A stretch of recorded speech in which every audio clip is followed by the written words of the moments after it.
મિત્રો આપણી રોજની જેમ ફરી એકવાર મોર્નિંગ થઈ ગઈ છે ને આપણે ઉઠ્યા એટલે આપણને કશું ના દેખાય ઊંઘમાંથી એટલે આપણે ઊંઘમાં જોઈ લીધો આપણો રજ્જુ આવી ગયેલો અને બર્થડે બોય અને મોડામાં ઓંગળી નાખે કરે વારા ઘડે એને બહાર કાઢી તો એ ખબર નહીં પડતી. આ મારો ભાઈ છે વેલ્ડિંગ મારતો હતો સવારમાં કેમ કે પતરું તૂટી ગયું હતું એટલે નવું પતરું બેહાડવાનું હતું એટલે બેસાડી દીધું અને જોઈ શકો છો મારા બનેવીનો ટેમ્પો છે, સગડાના માલિક છે તો આપણે એમને મળી લઈએ.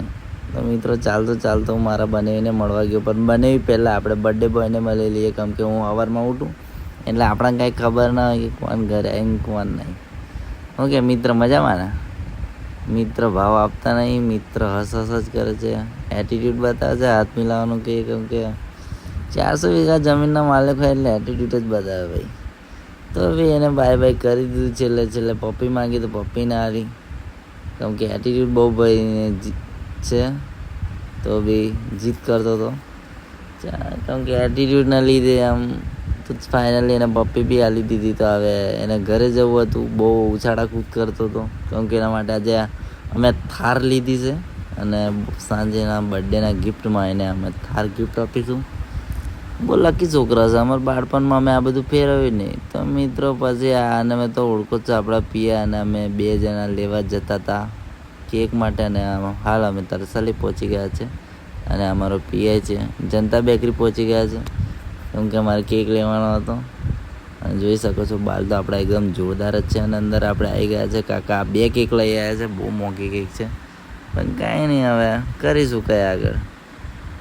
નામ લખાઈ ગયું છે વ્રજનું અને VRA જે કાકા મસ્ત ટાઈપથી કરે છે, ખતરનાક બનાવી દીધું છે. ભત્રીજીને મળશું શું કહે છે ચાલો. મેડમ તમે રીલ બનાવો છો? મેડમ તમે સ્ટાર છો ને? મેડમ આ તમારી વાત કોણ ખાઈ ગઈ મેડમ? પ્લીઝ મેડમ 2 શબ્દ કહો. તમારે આતુર છે અમે. મેડમ તમે હાથ નહીં ધોયા એટલે લાવો. મેડમ શું નામ?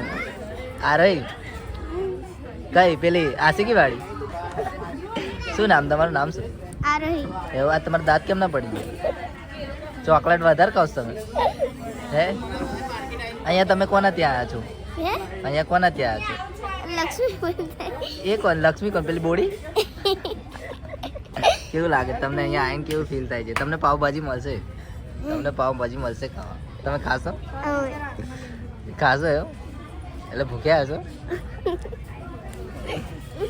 તો મિત્રો જોઈ શકો છો ડેકોરેશન એકદમ ખતરનાક કરેલું છે અને પબ્લિક બી બહુ છે. આ થાર પડી છે અમારા ભાણાની અને મારા કાકા લોકો બેઠા છે, જોઈ શકો છો મારા શૂટરો બધા બેઠા છે અને સંતોષભાઈ ઊભા છે.